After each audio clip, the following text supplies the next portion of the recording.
My grandfather was part of a military unit tasked with hunting down a group of leprechauns that were terrorizing Ireland.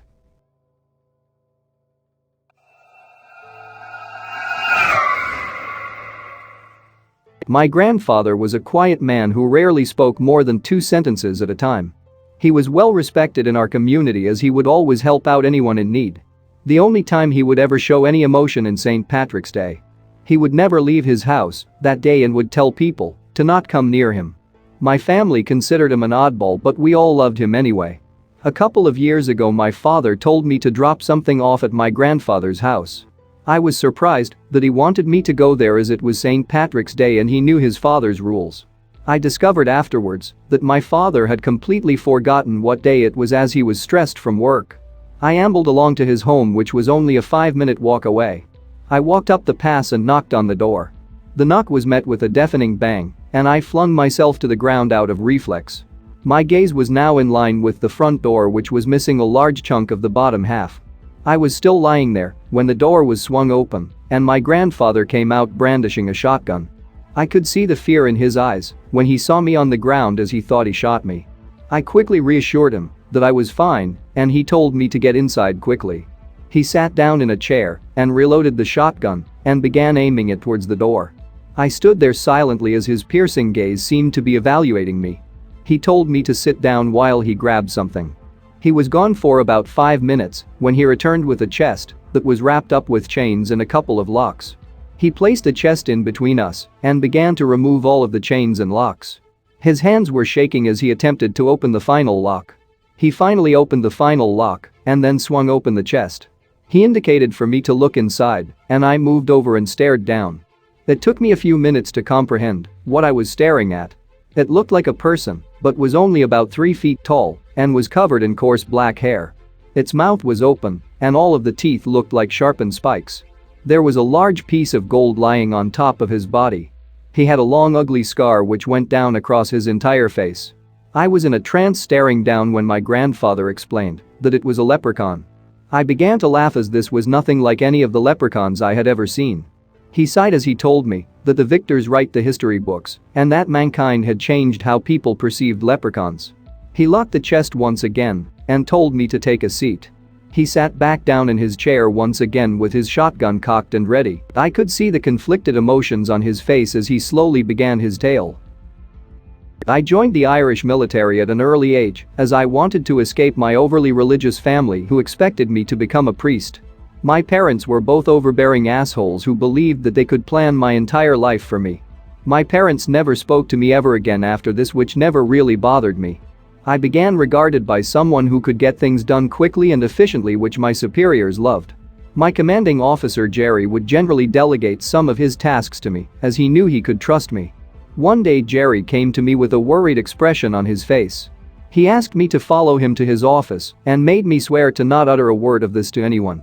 I was going to make a joke until I saw the pure terror on his face. We sat down opposite each other while he took a few moments to compose himself.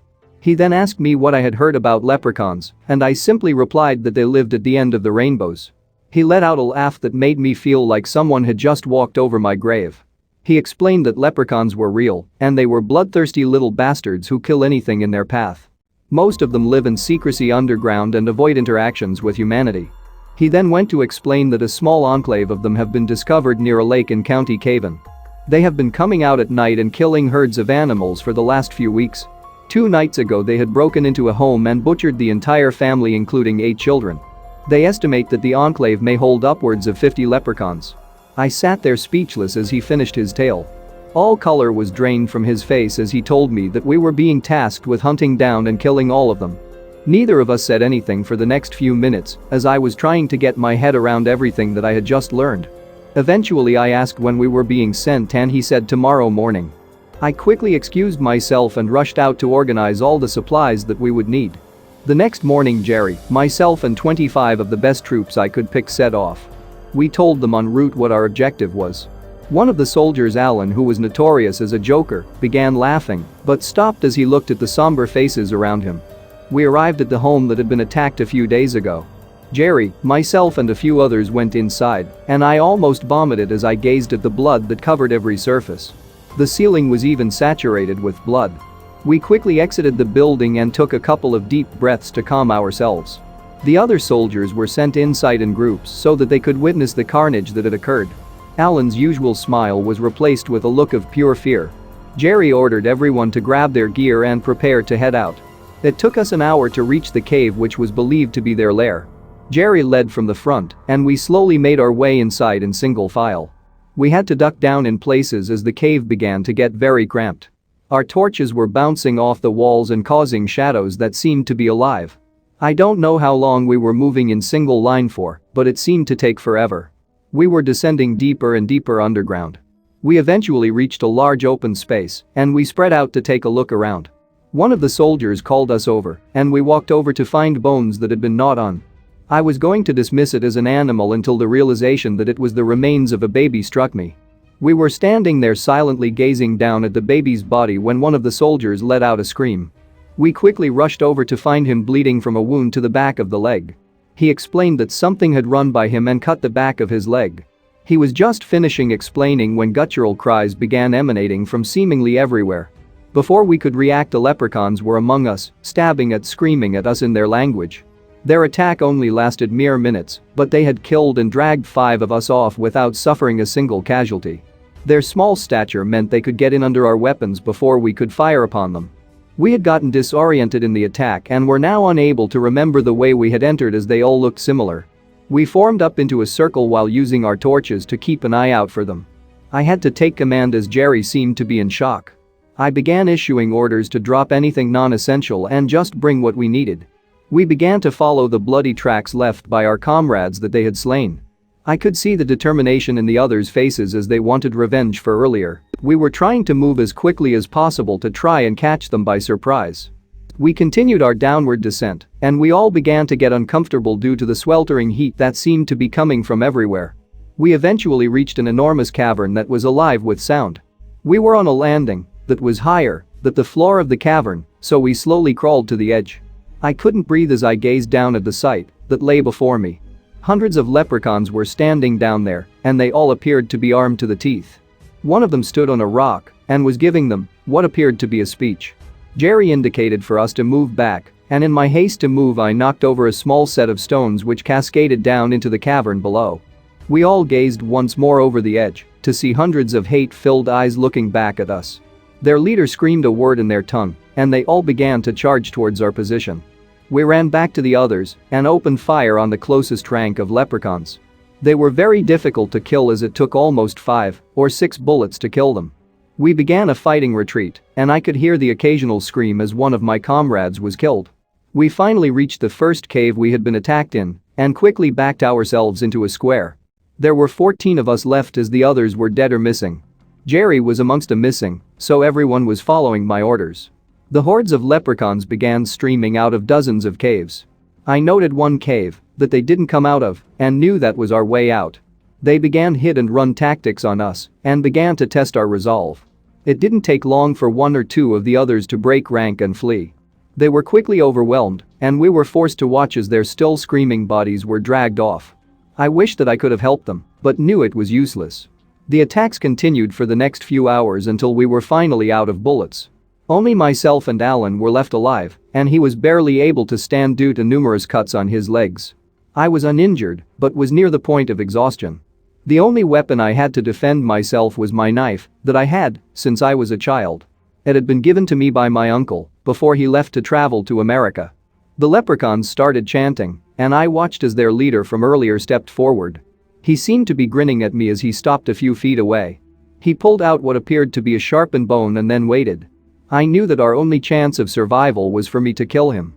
I had height advantage, but he could easily get under my defenses. I walked forward unsteadily on my feet, clutching my knife. His grin seemed to get even wider as he watched me approach. I barely had time to react as he suddenly charged at me. I just instinctively lashed out and felt ecstatic as my knife ripped across his face. He let out a howl as the blood flowed down his face. He seemed momentarily distracted, so I took the initiative and began stabbing towards him. He quickly recovered and began pacing around me with blood covering his face. He stabbed me a number of times, but thankfully none of them were severe. I quickly noticed that he was beginning to stumble as the blood was blinding him. I reacted on instinct and jumped forward and pinned him to the ground. I plunged the knife into his chest a number of times until he finally stopped moving.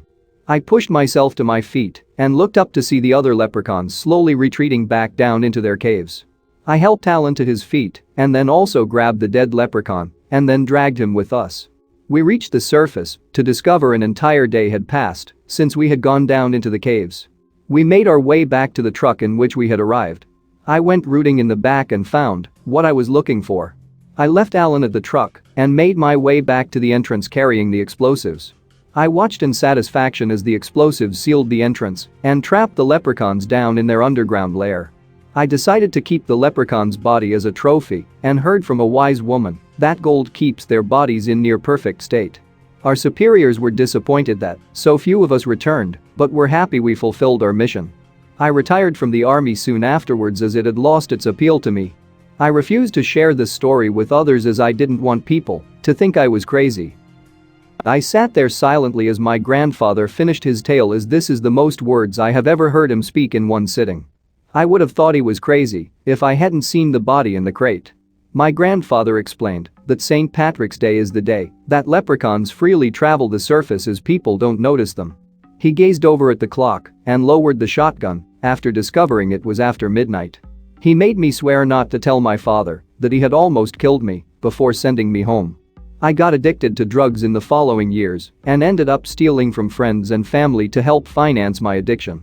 I remembered the gold that my grandfather had in the chest and managed to break in and steal it when I knew he was away. The dead leprechaun had a death grip on it and I had to smash his hands repeatedly to release it. I sealed the chest up once more and placed a key back where I had found it.